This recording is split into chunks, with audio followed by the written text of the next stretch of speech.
Medical కాలేజీలు private పరం చేస్తుంటే దానికి నిరసనగా నేను 8వ తారీఖు ఎస్పీ గారికి ఏఎస్పీ గారికి టౌన్ ఆఫీసర్కు మెయిల్ పెట్టడం జరిగింది.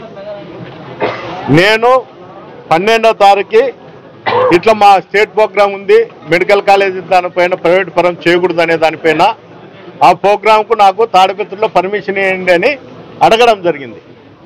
అందులో భాగంగా రాత్రి 10:30కు మీరు ఎనీ మండల్ ఎక్కడన్నా కానీ ప్రోగ్రాం చేసుకోవచ్చని స్టేషన్ ఆఫీసర్ అయినటువంటి సిఐ గారు నాకు మెయిల్ పెట్టడం జరిగింది. ఎట్లా ఇప్పటికిప్పుడు చెప్పి మీరు మెయిల్ పెడితే నేను ఏ విధంగా నేను మా కార్యకర్తలకు కానీ వైఎస్ఆర్సీపీ నాయకులకు కానీ తెలియజేసేదంటే మీరు మెసేజ్ గుండా తెలియజేసి మీరు ప్రోగ్రాం పెట్టుకోండి అని చెప్పడం కూడా జరిగింది. అక్కడ ఉండేటువంటి యాడికి సిఐ గారు మీకు పర్మిషన్ ఉంటే చెప్పండి, లేకపోతే లేదంటే తిరిగి నేను టౌన్ సిఐ గారికి ఫోన్ చేసి సార్ ఈ విధంగా యాడికి సిఐ గారు చెప్తున్నారు ఎట్లా నేను అని చెప్తే ఆయన నేను ఏఎస్పీ గారితో ఫోన్ చేయిస్తా మీరు పోండి అని చెప్పినారు. మళ్ళీ ఆయనే నాకు ఫోన్ చేసి ఏఎస్పీ గారు ఫోన్ చేసి యాడికి సిఐ గారికి చెప్పడం జరిగింది మీరు పోండి 9 గంటలకు ఇక్కడ నుండి అని. నేను పైన నుండి కిందికి దిగొచ్చేలకు పోలీస్ అధికారులు నన్ను అడ్డుకోవడం జరుగుతుంది.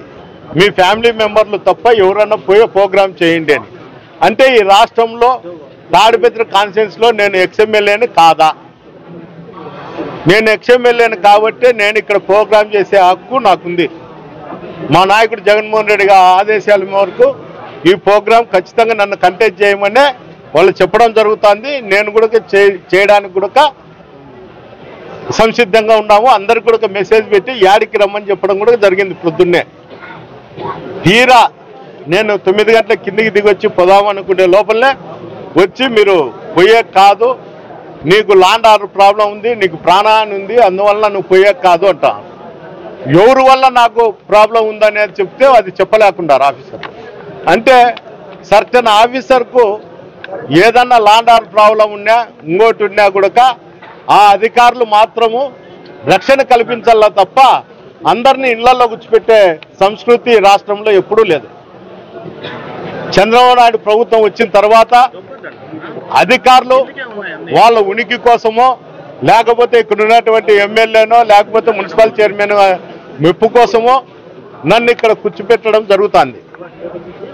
అయ్యా దయచేసి మీరు పంపియండి, లేకపోతే పేపర్ రూపకంగా ఇవ్వండి. నేను ఇంతవరకు దాదాపు 1.5 సంవత్సరాల నుండి నేను మిమ్మల్ని ప్రతిసారి కూడా పేపర్ రూపకంగానే పర్మిషన్ అడుగుతాండా, మీరు రిజెక్ట్ చేస్తే అవి తీసుకుని ఉంటాండా అని కూడా చెప్పడం జరుగుతుంది. ఇప్పుడు కూడా నేను పేపర్ రూపకంగా వాళ్ళు ఇస్తే నేను దీన్ని ఉపసంహరించుకుంటా తప్ప ఎట్టి పరిస్థితుల్లో నేను పోయేదానికి నేను ప్రయత్నం చేస్తానే ఉంటా. వాళ్ళు ఏమన్నంటే అక్రమ కేసులు పెడతారు. గతంలో కూడా నేను ఒక వివాహానికి పోతాంటే అక్కడ ఇదే విధంగానే అడ్డపడడం జరిగింది. కొంతమంది కార్యకర్తలు బటాయించితే వాళ్ళకి ఏదో పట్టుకోవడం జరిగిందంట, దాంట్లో కేసు పెట్టడం కూడా జరిగింది. అంటే ఈ విధంగా వాళ్ళు అడ్డపడతారు. అడ్డుపడినప్పుడు వాళ్ళు చేయి తగిలినా మేము ముందుకు పోయడానికి ప్రయత్నం చేసినా కూడా వాళ్ళు కేసులు పెట్టేదానికి ప్రయత్నం చేస్తారు. ఇవన్నీ వాళ్ళకు వచ్చిన ఆలోచనలు కాదు, అధికారులకు వచ్చిన ఆలోచన కాదు. చైర్మన్ ఎమ్మెల్యే చేస్తున్న ఆలోచనలే వీళ్ళు దాన్ని పరిగణనలోకి తీసుకొని ఇక్కడ పనిచేస్తారు. ఈ తాడిపత్రికి జేసీ ప్రభాకర్ రెడ్డి ఎమ్మెల్యే అయినటువంటి అస్మిత్ రెడ్డి గ్యాంగ్ స్టార్లుగా వ్యవహరించి ప్రతిరోజు వైఎస్ఆర్సీపీ కార్యకర్తలు నాయకులు యాక్టివ్ ఉన్న వాళ్ళపైన దాడులు జరుగుతూనే ఉన్నాయి. కనీసం హాస్పిటల్లో ఉన్నా కూడా కానిస్టేబుల్ వచ్చి చూసిపోతారు తప్ప కంప్లైంట్ తీసుకున్నాము హాస్పిటల్లోకి వచ్చని ఏమాత్రం ఆలోచన కూడా లేదు. పోయాల వాళ్ళు దెబ్బలు తగిలే స్టేషన్కు పోతే కౌంటర్ కేసులు పెడతారు. తన్నలు తినేది మేమే, కౌంటర్ కేసులు పెట్టించుకునేది మేమే. ఈరోజు వైఎస్ఆర్సీపీ కార్యకర్తలు తిరగాలంటేనే చాలా ఇబ్బందికరమైన పరిస్థితి తాడిపత్రిలో కొనసాగుతుంది. ఈ విధంగా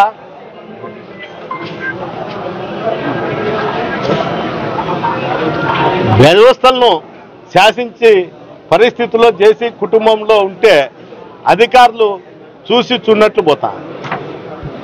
ఎందుకు కానీ ఇంత దారుణమైన పరిస్థితి అంటే 175 కాన్స్టిట్యుయెన్సీలలో తాడిపత్రికి ప్రత్యేకంగా పోలీస్ అధికారులు ఉండారా, లేకపోతే ఇది ఒక రాష్ట్రమా, లేకపోతే ఒక దేశమా, లేకపోతే ఒక దీవే? ఏదో ఒక దీవిలో నేను ఉన్నట్లు, ఆ దీవిని పాలించుతానేది జేసీ కుటుంబం అనుకున్నట్లు ఇక్కడ ఉండేటువంటి అధికారులు కూడా ఆ దీవి సామ్రాజ్యం అంతా లాండ్ ఆర్డర్లు కానీ చట్టం కానీ జేసీ కుటుంబం నుండి వస్తుంది, మేము దానికి ఆలోచన చేసే మేము ఇక్కడ ఉద్యోగాలు చేస్తామనే ఆలోచనకు వచ్చి ఈ విధంగా చేస్తారా? దీనిపైన ఒక ఆలోచన కానీ ఈ రాష్ట్రంలో ఉన్నటువంటి ముఖ్యమంత్రి గారు కనీసం తాడిపత్రిలో ఏం జరుగుతుందనే ఆలోచన అయినా కానీ ఆయన చేయాల.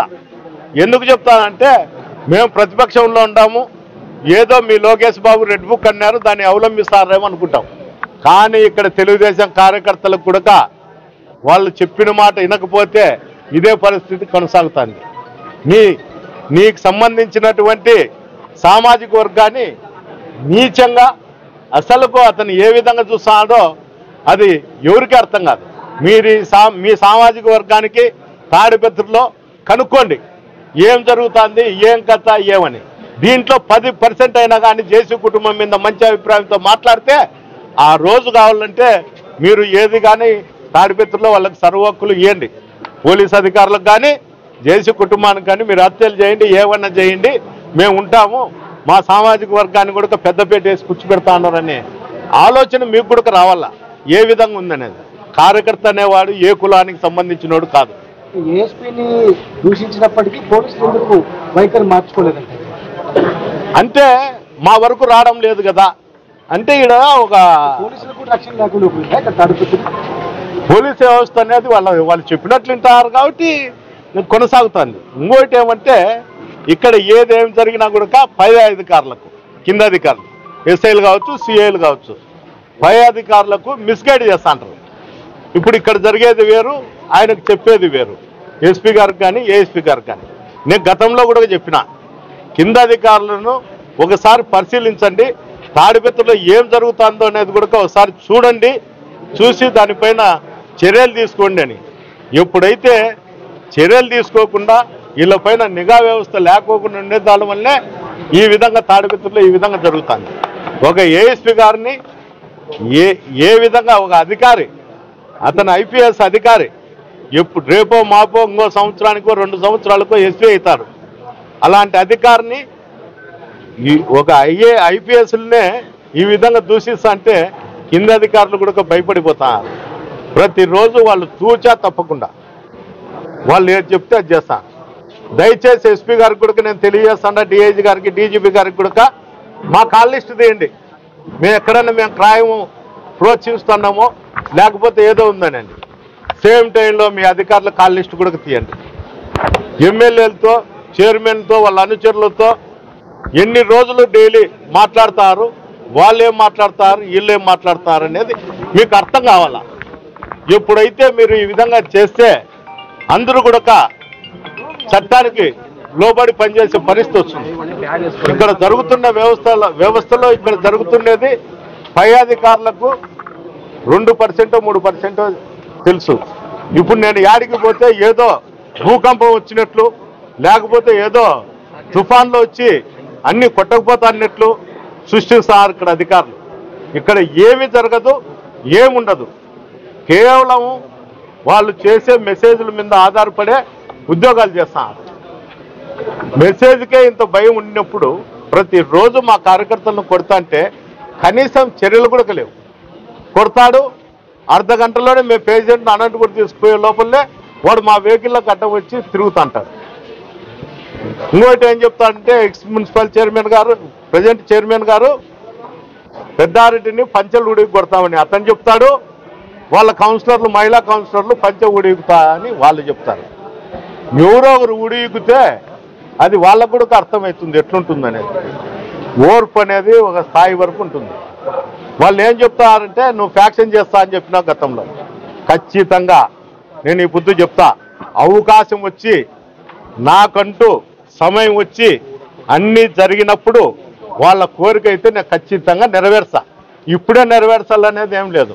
దానికి సమయము సందర్భము అన్నీ ఉన్నాయి.